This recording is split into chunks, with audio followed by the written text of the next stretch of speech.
জীবনে সুখী থাকার জন্য সবকিছু পাওয়ার দরকার হয় না, কখনো কখনো নিজের কাছে যা আছে সেটাকে মন থেকে ভালোবাসতে পারাটাই সব থেকে বড় সুখ।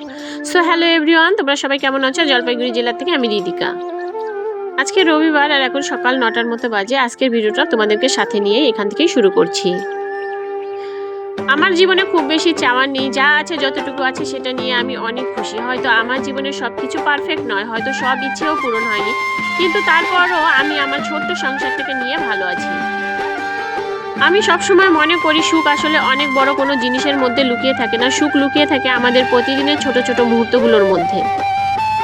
সকালে ঘুম থেকে উঠে নিজের সংসারের কাজগুলো করা, ঘরটা একটু গুছিয়ে নেওয়া, সবার জন্য রান্না করা, পরিবারের মানুষগুলোকে নিজের হাতে খাওয়ানো, এই ছোট ছোট কাজগুলোর মধ্যেও যে কতটা শান্তি আছে সেটা হয়তো বাইরের থেকে দেখলে বোঝা যায় না।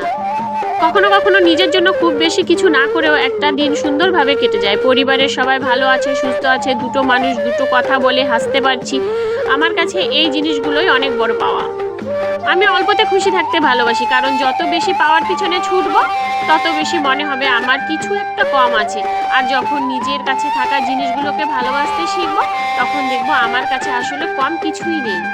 হয়তো বড় কোনো বাড়ি নেই, হয়তো অনেক বিলাসিতা নেই, হয়তো প্রতিদিন নতুন নতুন কিছু কেনার সামর্থ্য নেই, কিন্তু নিজের একটা সংসার আছে, নিজের মানুষগুলো আছে, মাথার উপরে একটা ছাদ হয়তো এখন নেই, ভগবান চাইলে সেটাও খুব তাড়াতাড়ি হয়ে যাবে। আর তার থেকেও বড় কথা, এই মানুষগুলোর সঙ্গে হাসি খুশি করে থাকার একটা সুযোগ আছে। তাহলে আমি কেন শুধু না পাওয়া জিনিসগুলোর কথা ভেবে মন খারাপ করব?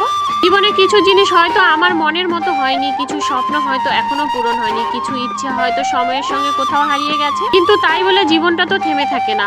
আমি বরং ভাবি যেটুকু পেয়েছি সেটুকু নিয়েই ভালো থাকি, কারণ অন্য কারো জীবনে যা আছে সেটা দেখে নিজের জীবনকে ছোট করে দেখলে কখনো শান্তি পাওয়া যায় না।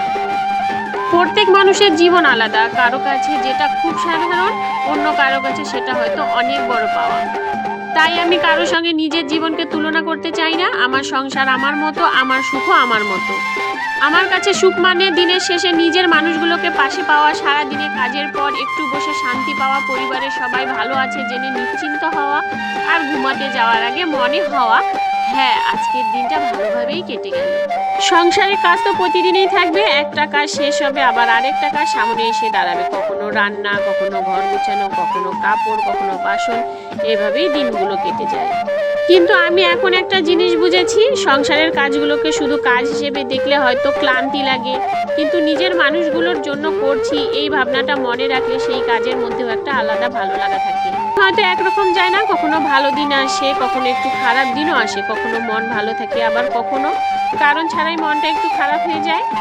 তবুও আমি চেষ্টা করি ছোট ছোট জিনিসের মধ্যে আনন্দ খুঁজে নিতে। এক কাপ চা, একটু শান্ত সময়, পরিবারের সঙ্গে কয়েকটা ভালো মুহূর্ত, আর নিজের সংসারটা নিজের মতো করে গুছিয়ে নেওয়া, এই জিনিসগুলোই আমার কাছে অনেক। আমার জীবনে তাই খুব বেশি কিছু চাওয়ার নেই, আমি শুধু চাই আমার মানুষগুলো ভালো থাকুক, আমাদের সংসারে শান্তি থাকুক, যতটুকু আছে সেটুকু যেন ভালোভাবে নিয়ে চলতে পারি, আর প্রতিদিনের ছোট ছোট সুখগুলো যেন চোখ এড়িয়ে না যায়। আমি আমার অনেক কথা তোমাদের সাথে শেয়ার করলাম। সেই যে সকাল থেকে কাজ শুরু করেছি, এইমাত্র কাজ শেষ হলো। এখন সকালবেলা তো কিছু জামা কাপড় রোদে মেলে দিলাম, আবার কিছু জামা কাপড় ছিল সেগুলো পুকুর পাড়ের দিকে দিয়ে আসলাম। আর এদিকে রান্নাও আমার হয়ে গেছে, তো চলো তোমাদেরকে রান্নাটা দেখাই। আর ওইদিকে মেয়েকে বললাম স্নান করে নিতে, কারণ আমিও এখন স্নানে ঢুকবো, কারণ অনেকটা বেজে গেছে, এখন 3টার মতো বেজে গেছে। তো বর এখনো বাড়িতে আসেনি, যদিও রবিবারে একবেলায় দোকান করে আর পরের বেলা যায় না, তো বললো আসতে একটু লেট হবে। আর এদিকে দেখো আমি রান্নাঘরও পরিষ্কার করে নিয়েছি, গ্যাস ট্যাস আবার মুছলাম, সকালবেলা একবার মুছেছি, আবার একবার মুছে পরিষ্কার করলাম, ঘর মুছলাম, সব হয়ে গেছে। আর এদিকে যে ভাতটা সব গুছিয়ে রেখে দিলাম, এখন বর আসলে 3জনে মিলে খেয়ে নিব। এই রবিবারের দিন করে কিন্তু মেয়ের প্রাইভেট থাকে, টিউশন থাকে, তো পরীক্ষা ছিল জন্য, আর অনেকেরই পরীক্ষা হয়নি জন্য আর কি টিউশনটা বন্ধ আছে, এই জন্য মেয়েও একটু রেস্ট পেয়েছে। নয়তো এই দুপুর বেলা মানে এমন তাড়াহুড়ো করে খাওয়া দাওয়া করে তারপর সে পড়তে যায়। তো আজকে মেয়েরও রেস্ট, তো বলছে একটু ঘুরতে যাবে, জানি না ঘুরতে যাইতে পারবো কি পারবো না, কিন্তু রাত্রে তো অবশ্যই যাব।